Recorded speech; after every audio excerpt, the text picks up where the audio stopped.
नमस्कार, स्वागत करता हूं आपका अपने YouTube channel let's it easy पर। हम आज के इस वीडियो लेक्चर में बात करने वाले हैं, जैसा आप स्क्रीन पे देख रहे हैं, परवरिश शैलियां, यानी कि पेरेंटिंग जो स्टाइल हमारे पास अभी आपके सिलेबस में हैं, उनके विषय में चर्चा करेंगे। और हमने पिछले वीडियो लेक्चर में विकास की अवस्थाओं के विषय में जिक्र किया था, चर्चा उस पर विस्तृत हमने कर ली थी। और उसको पढ़ने के बाद आपको बहुत कुछ आइडिया हो गया होगा इसके बारे में कि विकास किस प्रकार से चलने वाली एक प्रक्रिया है।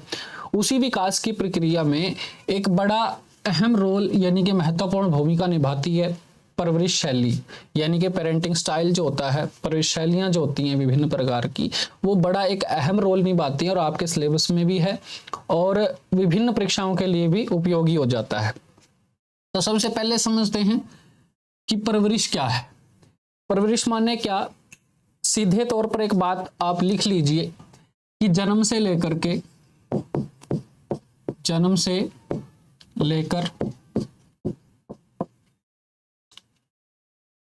किसको? बालक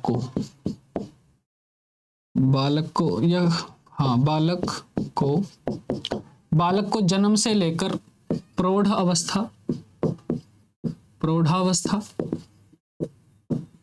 या वयस्क, जब तक वो नहीं हो जाता, वयस्कावस्था तक लेकर जाने की प्रक्रिया है।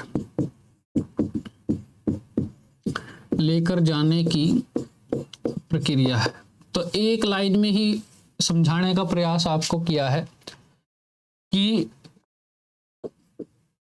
जन्म से लेकर जब तक वो प्रौढ़ अवस्था में नहीं आ जाता या फिर वयस्क अवस्था में नहीं आ जाता, वहां तक लेकर जाने की एक प्रक्रिया होती है, जिसको किसके द्वारा किया जाता है?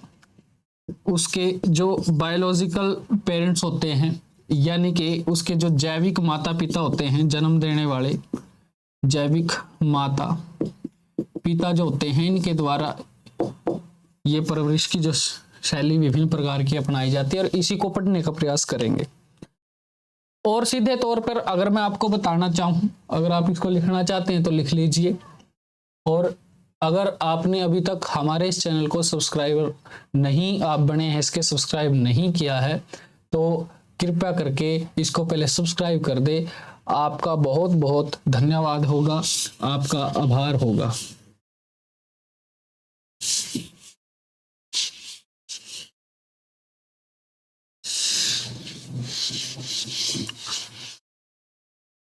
तो इसको एक बात और आप ध्यान रखें, अगर बिल्कुल आपको देसी स्टाइल में इसको समझना हो तो ये देखें कि हमने बेसिकली माता और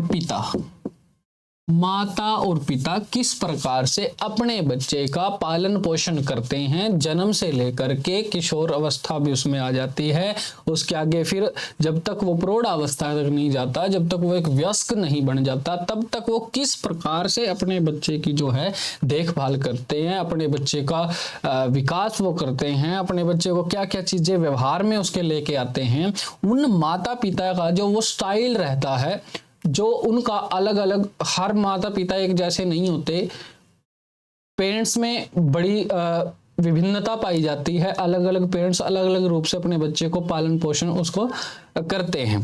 तो वो उसी चीज को आपने यहाँ पे समझ लिया तो आप समझ जाएंगे परवरिश की शैलियां। तो यहाँ पे हम जिक्र करेंगे।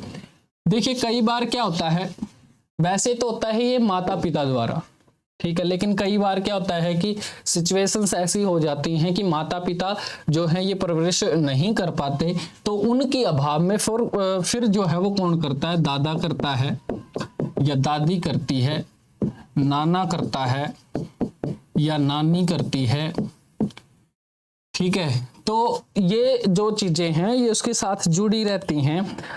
उसके जो इसमें हम लिख सकते हैं कि जो निकट के संबंधी होते हैं, निकट के संबंधी होते हैं, वो भी जो है बच्चे का पालन पोषण कर देते हैं। तो वो किस प्रकार से करते हैं यही बात यहाँ पे महत्वपूर्ण हो जाती है कि जो वो परवरिश कर रहे हैं, पालन पोषण अपने बच्चे का कर रहे हैं, वो किस प्रकार से करेंगे, किस शैली से करेंगे, किस अंदाज से करेंगे, किन किन चीजों का वो एक किस वे से वो करेंगे, तो उन्हीं को हम बोल रहे हैं पेरेंटिंग स्टाइल, यानी कि परवरिश शैलियां। तो आई होप आपको ये समझ में आ ही गई होगी बात कि बेसिकली हम पढ़ने क्या जा रहे हैं। तो चलिए हम यहाँ पे जिक्र कर लेते हैं। परवरिश के कुछ पक्ष होते हैं, जिन पक्षों को देख करके जिन साइड्स को देख करके हम क्या करते हैं, परवरिश करते हैं। तो यहाँ पे मैं लिखने जा रहा हूं परवरिश के पक्ष। परवरिश के कुछ पक्ष होते हैं, ठीक है। देखिए, हम समाज में रहते हुए सारा काम करते हैं, तो सामाजिक पक्ष रहता है। एक तो सामाजिक पक्ष तो रहेगा ही, ठीक है। सामाजिक पक्ष के साथ साथ जो विकास है, यानी कि विकास कैसा, जैसे मैंने 4 प्रकार के विकास आपको बताए, उसमें एक सामाजिक विकास का एक पक्ष रहेगा कि अपने बच्चे को समाज में किस प्रकार से आपने बनाना है, और उसकी भावनाएं, उसके संवेग किस प्रकार से डेवलप होंगे, वो एक पक्ष रहेगा कि उसके विषय में हम कैसे सोच के करेंगे, ठीक है ना। तो सामाजिक विकास और संवेगात्मक विकास और संवेग, ये ऐसे लिख देता हूं मैं, और संवेग, जो उसका संवेगात्मक समर्थन एक तरीके से आप कर देते हैं, ठीक है ना, कि किस प्रकार से वो समाज में जाएगा, क्या चीजें सीखना है उसको, क्या नहीं सीखना है, माता पिता ही कंट्रोल करेंगे, ठीक है। इसमें बड़ा एक रोल रहता है। उसके बाद बच्चा है, उसको अपने शरीर के बारे में नहीं पता होता, तो परवरिश करने का एक और पक्ष हो जाता है उसका शारीरिक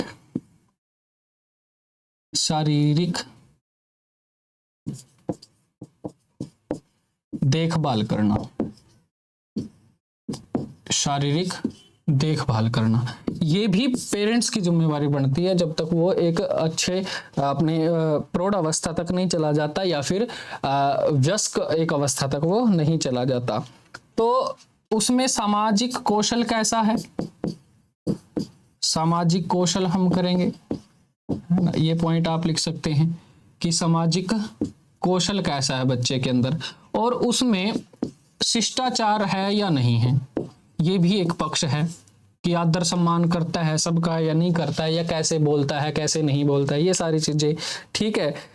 उसमें नैतिकता कितनी है, नैतिकता भी एक पक्ष है जिसके ऊपर हम देखेंगे कि हमारे बच्चे को ये चीज आनी चाहिए, वो नैतिकता, उसमें वो कुछ मोरलिटी हो, मतलब मोरल चीजें भी उसके अंदर कुछ हो, और थोड़ा सा एक तो नैतिकता के ऊपर, और थोड़ा सा वो आध्यात्मिक भी बने, आध्यात्मिक भी बने। कुछ पेरेंट्स होते हैं नहीं मानते भाई किसी चीज को, अध्यात्म को नहीं मानते, इतना धार्मिक वो नहीं होते, तो आगे वही चाहते हैं कि जो है हमारे बच्चे भी ऐसे ही बने, हमारे विचारों के वो भी ना माने। लेकिन कुछ ऐसे पूजा पाठ वाले पेरेंट्स होते हैं जो मानते हैं कि भगवान ही सब कुछ है, तो वो कहेंगे कि आध्यात्मिक होना चाहिए। तो यही तो बात हमने जाननी है कि पक्ष हैं सोचने के, नैतिकता। कुछ पेरेंट्स ऐसे होंगे हमें क्या लेना देना है किसी से, है ना, औरों के चक्कर में पड़ेंगे तो हम पीछे रह जाएंगे, हम किस किस को क्या करें, तो नैतिकता नहीं है, ठीक है, क्यों किसी की मदद करें हम, हमें क्या लेना देना है। तो अगर बच्चे को भी फिर वो ऐसे ही परवरिश देंगे। उसके बाद ये मैंने आपको बता ही दिया। तो ये कुछ पक्ष हैं जिनके ऊपर सोच करके हम विकास बच्चे का करते हैं, ठीक है। हमारी शैलियां फिर इसी आधार पे बटेंगे आगे। तो इतना आपको लगभग समझ में आ रहा होगा। उसके बाद आर्थिक सहायता,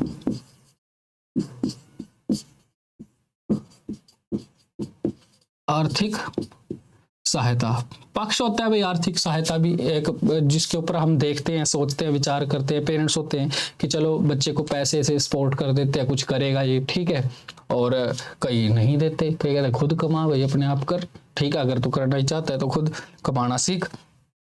तो ये चीजें होती हैं। किसी की मदद करना, जैसे किसी को चाहिए तो पेरेंट्स कई बार वो अपने बच्चे को दिखा के देखिए हम ऐसे मदद करनी चाहिए, तो वो पालन पोषण करने का एक तरीका, एक पक्ष उसमें आ जाता है।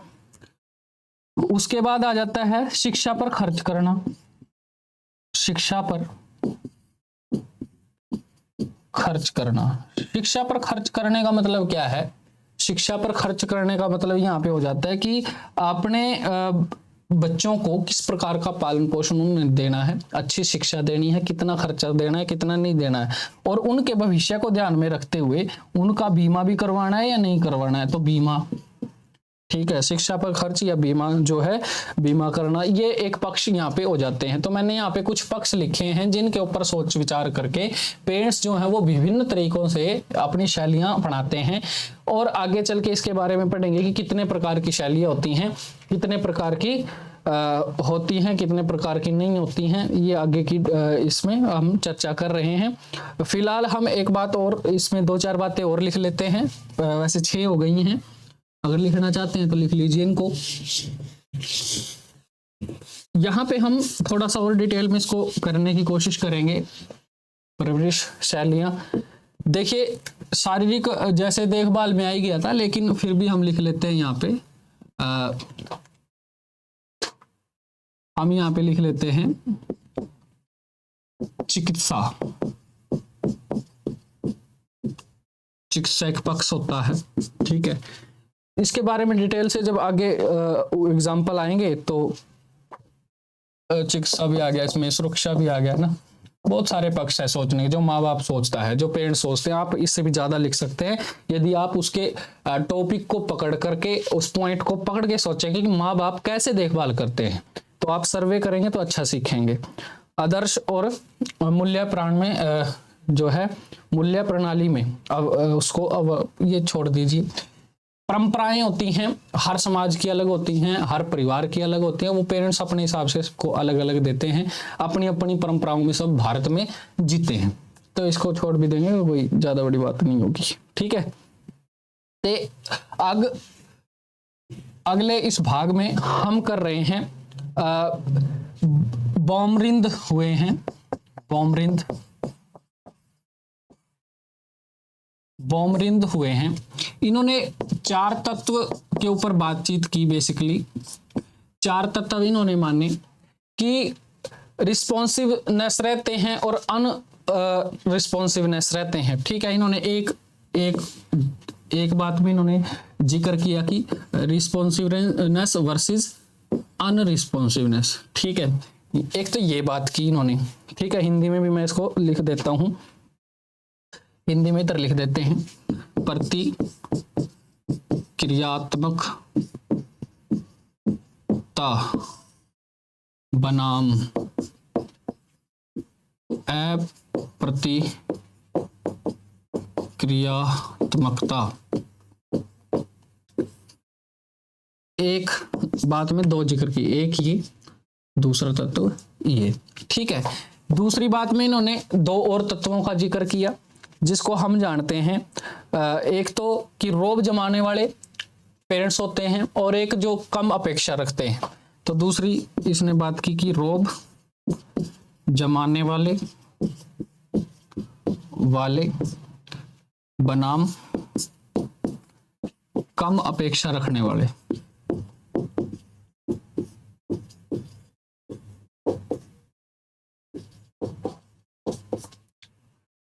तो तीसरी बात इसने ये की और चौथी बात इसने ये की, यानी कि इसने कुल मिला के 4 तत्वों के ऊपर जिक्र किया है, 4 तत्वों के ऊपर बातचीत इसने की है।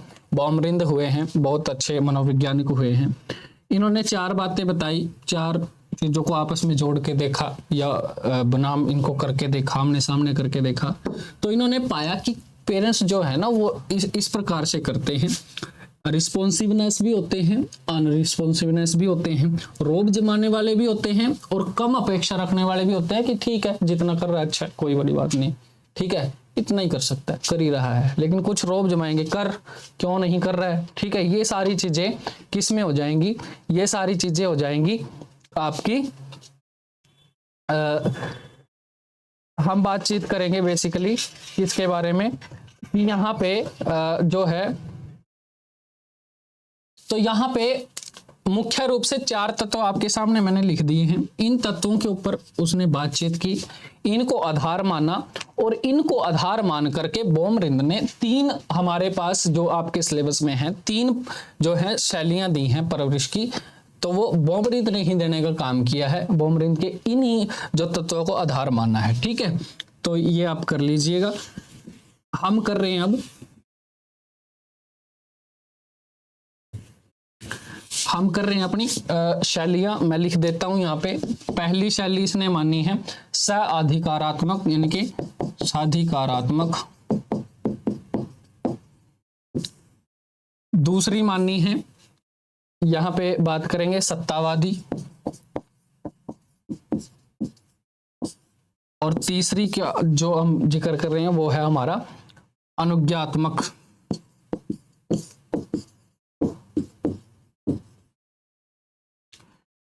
ठीक है, तो यहां पे इन तीनों के विषय में थोड़ा थोड़ा सा आपको बताने की कोशिश करूंगा। पहले हम करते हैं, अगर आपने लिखना है तो लिख लीजिए, साधिकारात्मक, सत्तावादी और अनुज्ञात्मक। ये तीन प्रकार की जो परवरिश शैलियां हैं ये बॉमरिंद ने देने का काम किया है, और यहां पे इन्हीं को हम डिटेल में पढ़ने की कोशिश करेंगे। तो साधिकारात्मक, साधिकारात्मक इसमें सबसे पहले हम पढ़ लेते हैं कि देखिए कुछ पेरेंट्स ऐसे होते हैं जो अपने बच्चे के प्रति बड़े उत्साहित होते हैं, उत्साह रखते हैं अपने बच्चे के प्रति, और जो है उनका उस उत्साह से दिल लगा करके, ठीक है, बड़े अच्छे तरीके से क्या कर लेते हैं, उसका पालन पोषण करते हैं। तो एक नंबर बात क्या है कि उत्साह, उत्साह, उत्साह होता है पेरेंट्स के अंदर इस जो शैली के अंदर, और वो क्या करते हैं, पोषण अच्छे से करते हैं, उसको अच्छे क्वालिटी का खाना पीना, बच्चे को उसकी सेहत का ध्यान रखना, वो सारी चीजें, पोषण उसका जो है वो सही रखते हैं। ठीक है, तो उत्साह होता है और पोषण इस शैली में रहेगा। ठीक है, उस बच्चे के प्रति बहुत उत्साहित होंगे, उसको उठाए उठाए घूमेंगे, ये चीजें वो चीजें, उसको बड़ा ख्याल रखेंगे, ध्यान रखेंगे बिल्कुल अच्छे प्रकार से। तो एक इस शैली में होता है कि जो व्यापक, हम कह सकते हैं कि व्यापक यानी कि विस्तृत, व्यापक शाब्दिक आदान प्रदान होता है, शाब्दिक आदान प्रदान होता है। शाब्दिक आदान प्रदान व्यापक मतलब खुले विचारों के होते हैं, आपस में बातचीत अच्छे से करते हैं, शब्दों का उनमें वो नहीं रहता कि ये कहना है नहीं कहना, वो ठीक है अपने बच्चे के साथ घुल मिल के वो सारी चीजें कर लेते हैं। तो ये क्या चाहते हैं, अपने बच्चे को अधिक स्वतंत्र बनाना चाहते हैं,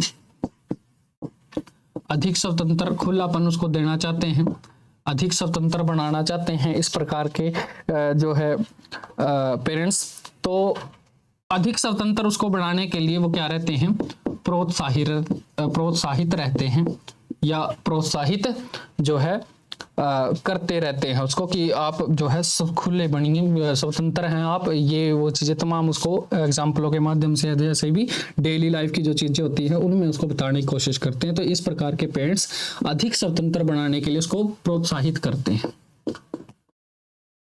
इतना समझिए। ठीक है, और क्या करते हैं इसमें और बातें होती हैं, जैसे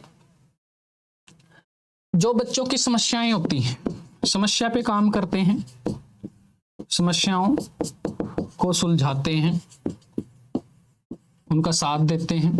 ठीक है, तो समस्याओं को सुलझाते हैं, रोकते भी हैं, टोकते भी हैं, सारी चीजें, नरम और गर्म दोनों प्रकार की प्रवृत्ति इस शैली के अंदर पाई जाती है। ठीक है, थोड़ा अधिकार भी वो उनके ऊपर रखते हैं, लेकिन समस्याओं को सुलझाते भी हैं, उनका साथ भी देते हैं। ठीक है, और कुछ नए तरीके उनको बताते हैं कि इस प्रकार से नहीं, आप इस प्रकार से कीजिए, समस्याओं को सुलझाते हैं और सुलझाने के लिए नए नए तरीके उनको बताते रहते हैं। तो ये इस प्रकार से ये करते हैं। उसके बाद जो आवश्यकताएं हैं, आवश्यकताओं को या आवश्यकताओं के प्रति सजग रहते हैं, सजग रहते हैं। यानी कि जो जो अपने बच्चे की आवश्यकता है, उसको क्या चाहिए, किस टाइम पे क्या चीज उसको चाहिए है या नहीं चाहिए है, ठीक है, जो भी उसकी आवश्यकताएं हैं उनके प्रति सजग रहते हैं, उनके बारे में वो जानते हैं और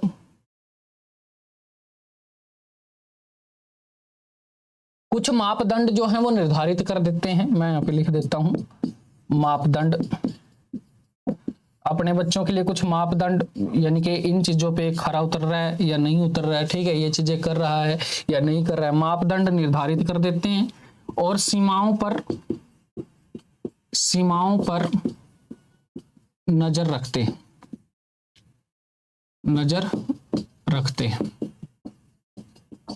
सीमाओं पर नजर रखते हैं। कहने का क्या अभिप्राय है कि मापदंड कुछ सेट कर देते हैं, उसके लिए कुछ क्राइटेरिया जो सेट कर देते हैं कि ठीक है आप स्वतंत्र बनिए लेकिन इतने, ठीक है, जब उसकी कुछ लिमिट्स जो है तय कर देते हैं अपने अपने आधार पर, ऐसा नहीं कि इसको डिफाइन किया जाए, लेकिन हर पेरेंट्स अपने अपने तरीके से करता है, मापदंड सेट कर देता है और उसकी सीमाओं के ऊपर, उसकी लिमिटेशंस के ऊपर भी ध्यान रखता है, नजर रखता है, कहीं बाहर तो नहीं है इनसे, कुछ चीजें गलत तो नहीं हो रही हैं, ठीक है, इन सारी चीजों का भी वो पेरेंट्स जो हैं वो ध्यान रखते हैं।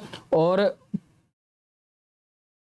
देखिए इस शैली के अंदर एक चीज मुझे बड़ी अच्छी लगती है, वो क्या है, वो ये है कि जो भावना है बच्चों की जो भाव है, उस भावना को पेरेंट्स समझते हैं, ठीक है, इस प्रकार के जो पेरेंट्स होते हैं वो बच्चों की भावना को समझते हैं, उनकी भावनाओं को किस प्रकार से नियंत्रण भी करना है इसकी तरफ भी वो ध्यान देते हैं। तो ये 8-10 बातें मैंने आपको इसमें बताई दी हैं, ये आप करेंगे तो आपको जो है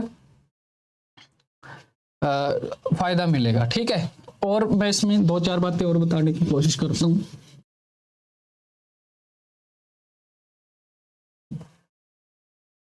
देखिए इसके अंदर जो माता पिता होते हैं ना, जो माता पिता होते हैं वो दृढ़ होते हैं, अटल होते, दृढ़ होते हैं, ठीक है। एक बात ये है, दृढ़ होते हैं लेकिन वो कठोर नहीं होते, बिल्कुल कठोर नहीं, दृढ़ होते हैं लेकिन कठोर नहीं होते, ठीक है। कठोर मतलब बिल्कुल कड़क स्वभाव के नहीं होंगे, तालमेल रखेंगे, ठीक है। जो है माता पिता, जो है माता पिता ऐसे होते हैं, माता पिता इस प्रकार के होते हैं कि बच्चों को निर्णय लेने के योग्य बनाते हैं,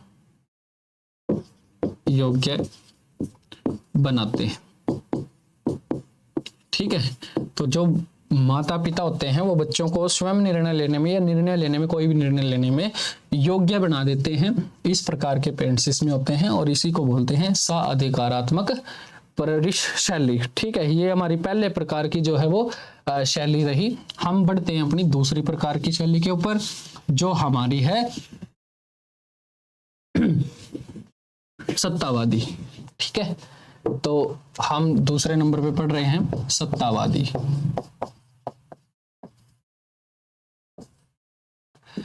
सत्तावादी, देखिए ये शैली दंडात्मक शैली भी होती है, इसको हम दंडात्मक शैली भी बोलते हैं। दंडात्मक शैली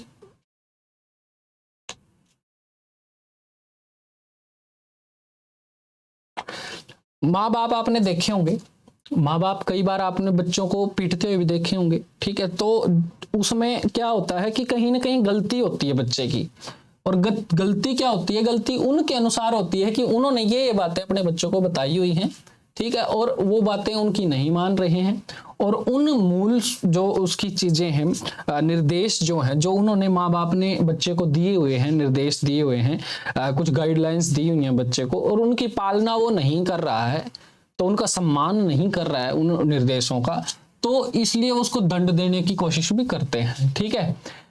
इससे पहले की जो परवरिश पढ़ी हमने, उस परवरिश में दंडात्मक वो शैली नहीं होती, नरम गरम दोनों तरीके की होती है, दृढ़ होते हैं माता पिता लेकिन कठोर नहीं होते।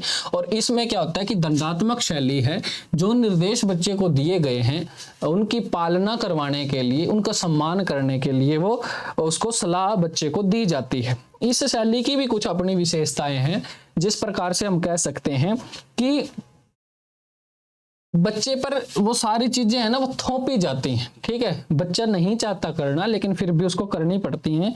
उसके जो अपेक्षा है, अपेक्षा यानी कि जो उस बच्चे से वो चीज चाही जा रही है, पेरेंट्स उससे चाहते हैं कि वो ऐसा करे, वो अपेक्षाएं जो हैं वो उसकी नहीं है, वो नहीं चाहता, ठीक है। वो अपेक्षाएं क्या गई हैं उसके ऊपर, थोपी गई है, ठीक है। तो एक बात तो है कि अपेक्षा जो है वो थोपी जाती है, ठीक है, थोपी जाती है, थोपी गई है, थोपी जाती है, ठीक है। तो जब आप खुद से मान के चलिए, जो कोई चीज आप नहीं चाह रहे कि आप करें, और आप तो नहीं चाह रहे कि करें, लेकिन फिर भी कोई न कोई आपसे, जो आपका देखो आपके पेरेंट्स हैं, ठीक है, बच्चा है और वो उससे चाहते कि वो करे, लेकिन उसका मन नहीं है, तो धीरे धीरे क्या होगा, बच्चा क्या हो जाएगा, बच्चा करेगा विद्रोह, ठीक है, वो विद्रोह करना शुरू कर देता है। तो इसमें क्या होता है, विद्रोह करने पर बच्चा उतर आएगा, विद्रोह करेगा तो अपेक्षा थोपी जाती है, और क्या होता है फिर परिणाम स्वरूप वो बच्चा विद्रोह करता है। ये बात आप लिख लीजिए, ये आप इसको समझ भी गए होंगे, ठीक है। विद्रोह फिर बच्चा करता है, ठीक है। इसमें क्या होती है, उच्च अपेक्षा होती है, उच्च अपेक्षा होती है, लेकिन माँ बाप ध्यान उनकी तरफ इतना देता नहीं, ठीक है। निम्न प्रतिक्रिया, जो प्रतिक्रिया मीन्स को बोलते हैं रिस्पॉन्सिवनेस जो होती है, ठीक है, वो लो होती है, रिस्पॉन्सिवनेस प्रतिक्रियात्मकता जिसको हम बोलते हैं हिंदी में, ठीक है। तो उच्च अपेक्षा होती है, लेकिन जो रिस्पॉन्सिवनेस है यानी कि प्रतिक्रियात्मकता है वो निम्न होती है, ठीक है। उच्च अपेक्षा लेकिन जो निम्न जो प्रतिक्रियात्मकता है, रिस्पॉन्सिवनेस है पेरेंट्स की तरफ से, वो कम होती है, ठीक है। लेकिन अपेक्षा उच्च रखते हैं वो, ठीक है, लेकिन उतना वो कर नहीं रहे होते, वास्तविकता तो ये होती है, ठीक है। उसके बाद मेन बात इसमें अपेक्षा की है, ठीक है। माता पिता क्या रखते हैं, माता पिता ज्यादा अपेक्षा रखते हैं, ज्यादा अपेक्षा बच्चे से रखते हैं, अपेक्षा रखते हैं लेकिन फिर प्रतिक्रिया उनकी नहीं होती और थोपी जाती हैं चीजें, तो बच्चा विद्रोह करता है। ये कॉमन सी बात है, इसमें 4-5 पॉइंट आप लिख देंगे तो ये आपका हो जाएगा, ठीक है। तो ऐसे में जब चीजें थोपी जाती हैं और बच्चा नहीं करता, तो कई बार इसमें क्या होता है, कई बार माता पिता थप्पड़ भी मार देते हैं, यानी कि कहने का भाव क्या है कि दंड देते हैं, दंड यहाँ पे बच्चे को मिलता है। इसीलिए प्रक्रिया कैसी है, ये शैली कैसी है, ये दंडात्मक शैली हमारी हो जाती है, क्योंकि फिर थोपी जाती है चीजें, नहीं करेगा विद्रोह करेगा तो फिर बदले में उसको विद्रोह ही झेलना पड़ेगा, ठीक है। वो भी फिर बदले में कुछ प्रतिक्रिया देंगे ही, बच्चा जब करेगा तो कुछ है ना, तो वो पेरेंट्स भी फिर उसको गुस्से में दंड देंगे, यानी कि दंडात्मक जो शैली हो जाती है, ठीक है। हमारी लास्ट की शैली है, उसको भी पढ़ लेते हैं। अगर आपने लिखना है तो लिख लीजिए, और स्क्रीनशॉट लेना है तो वो भी ले सकते हैं।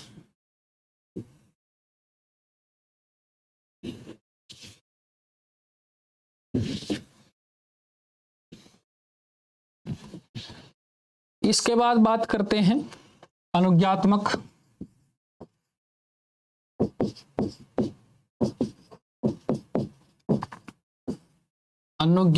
परवरिश शैली, इसकी बात कर लेते हैं।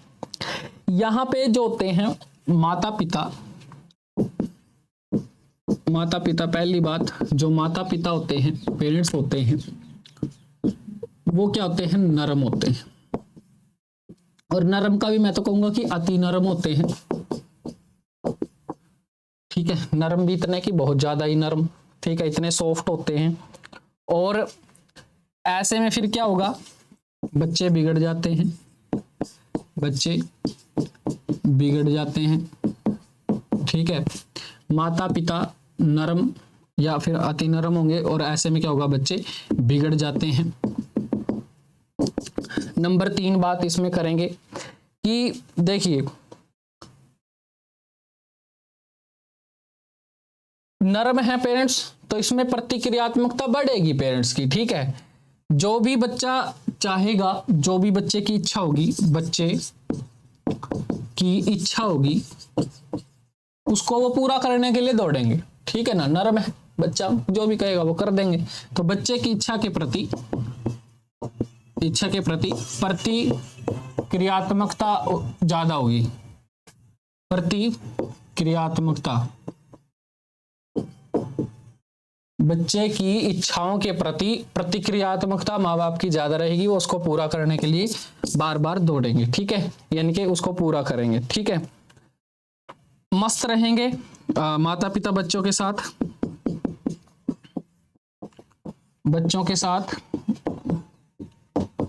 मस्त रहेंगे, ठीक है। मस्त भी रहेंगे और व्यस्त भी रहेंगे, ठीक है, दोनों ही बातें रहेंगी। उनके साथ ही खेल लेंगे, ठीक है, जो है उन्हीं के साथ लगे रहेंगे, कहने का भाव यह है। मस्त और व्यस्त रहेंगे, और जब उनके साथ, ठीक है भाई जैसा चल रहा है ठीक कर रहे हो आप, जो भी है बढ़िया है, ठीक है, मस्त है, उनके साथ व्यस्त है, तो ऐसे में क्या होगा, अपेक्षाएं बहुत कम होंगी, ठीक है। अपेक्षाएं क्या होंगी, कम।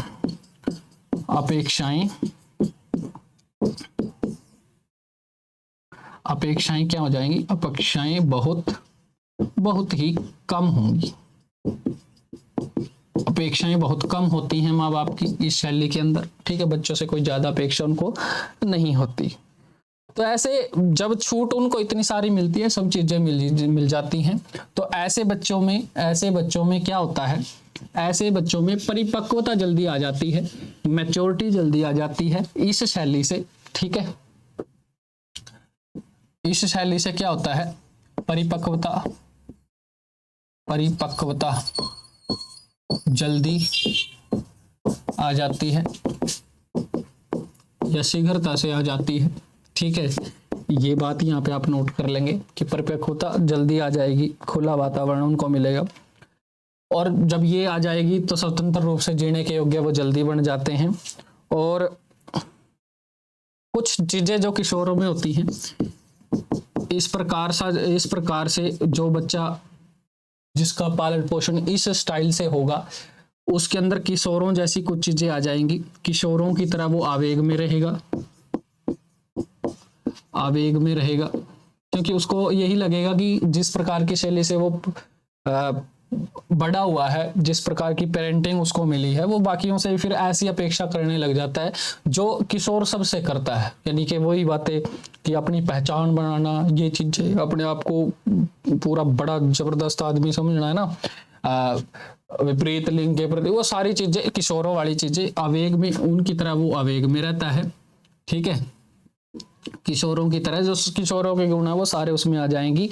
और जो है दुर्व्यवहार जैसा करता है किशोर, दुर्व्यवहार भी करता है, दुर्व्यवहार,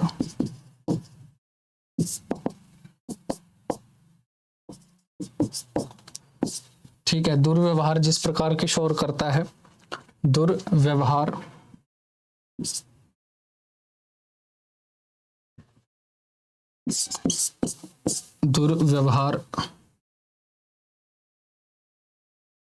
जिस प्रकार के किशोर में होते हैं उसी प्रकार का फिर ये बच्चा भी करेगा। तो आप बेसिकली आपने एक चीज ध्यान रखनी है कि पेरेंटिंग स्टाइल क्या है, और कुछ भी नहीं है। माता पिता का पालने का, पोषने का अपने बच्चे को एक तरीका है जिस प्रकार से वो अपने बच्चे की पालन पोषण करता है, ठीक है। तो इस प्रकार से हमने आज 3 शैलियां इसमें पढ़ी, परवरिश की 3 शैलियां पढ़ी हमने। सबसे पहले हमने साधिकारात्मक पढ़ी, उसके बाद हमने जो है सत्तावादी पढ़ी, और उसके बाद फिर हमने अनुज्ञात्मक शैली पढ़ी है। तो इसी प्रकार से 3 शैलियां आपके पेपर में रहेंगी, आप लिख देंगे, और ये क्वेश्चन 101% आपको क्वेश्चन पेपर में देखने को मिलेगा। बहुत ही इंपॉर्टेंट क्वेश्चन है, आप इसको कर सकते हैं। एक बार फिर से अगर 2 लाइनों में बताना हो कि परवरिश क्या है, तो आप लिख सकते हैं कि मैं यहाँ पे बता देता हूँ, प्राकृतिक माता पिता द्वारा प्राकृतिक जो उसके बायोलॉजिकल माता पिता हैं उनके द्वारा बच्चे का जो ध्यान रखा जाता है, बच्चे का ध्यान रखकर बच्चे का ध्यान रखकर पालन पोषण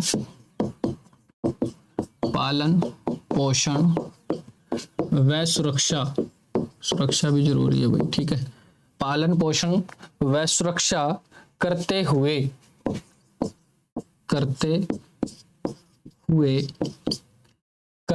ठीक है, करते हुए माता पिता की भूमिका निभाना, माता पिता की भूमिका निभाना क्या कहलाता है? परवरिश कहलाता है, ठीक है, परवरिश कहलाता है। ये इतना सा आप लिख लेंगे तो ये इसकी सटीक परिभाषा भी हो जाएगी और आसान शब्दों में है, ठीक है, आप इसको कर सकते हैं। तो यहाँ पे प्राकृतिक माता पिता द्वारा जो उनका बायोलॉजिकल माता पिता हैं उनके द्वारा बच्चे का ध्यान रखकर पालन पोषण व सुरक्षा करते हुए माता पिता की भूमिका निभाना ही क्या है? परवरिश कहलाता है। और इसमें आपने 3 प्रकार की जो हैं वो परवरिश शैलियां पढ़ी और इसके पक्ष पढ़े। आशा करता हूं आपके ये बिल्कुल समझ में आ गई होगी। अगर फिर भी कोई डाउट है तो आप हमें कमेंट में लिख के बता सकते हैं, उस डाउट को दूर करने का काम किया जाएगा। और आपके इन कमेंटों की वजह से हमें मोटिवेशन मिलता है, हम मोटिवेट होते रहते हैं, हमें अपनी कमियों का भी पता लगता है और अपनी अच्छाई का भी पता लगता है। आप कितना पसंद कर रहे हैं वो आपके लाइक से, शेयर से और कमेंट से ही पता लगता है। अगर फिर भी आपने अभी तक चैनल को सब्सक्राइब नहीं किया है तो आप चैनल को सब्सक्राइब कर लीजिए ताकि हर बच्चे तक शिक्षा पहुंच सके, जिस प्रयास से हम लगे हुए हैं। चैनल का उद्देश्य कोई बड़ा पैसा कमाना नहीं है, चैनल का उद्देश्य एक ही है कि हर बच्चे तक शिक्षा पहुंच सके। कुछ बच्चे ऐसे होते हैं जिनके पास बुक्स लेने के भी पैसे नहीं होते और तो वो ये वीडियो देख सकते हैं। और अगर कहीं आपको ऐसा दिखे तो आप भी ज़रूर मदद कीजिए या हमें कांटेक्ट कीजिए, हम भी मदद करेंगे।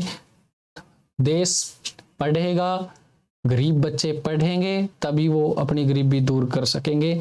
और कोई भी साधन ऐसा नहीं है, कोई भी व्यक्ति ऐसा नहीं है जो आपकी गरीबी को, उन बच्चों की गरीबी को, उन परिवारों की गरीबी को निकाल सके। सिर्फ एक चीज़ है जो गरीबी से निजात दिला सकती है, वो है शिक्षा। तो इसी के प्रयास में हम लगे हुए हैं। एक शिक्षा ही है जो गरीबी दूर कर सकती है। तो खूब आप भी पढ़ें और ऐसे लोगों की मदद भी कीजिए। तो अगर आप ऐसा करना चाहते हैं तो ये वीडियो उन तक जरूर पहुंचाइए। इसके लिए आपका बहुत बहुत धन्यवाद। मिलते हैं अपनी अगली वीडियो के अंदर, तब तक के लिए नमस्कार।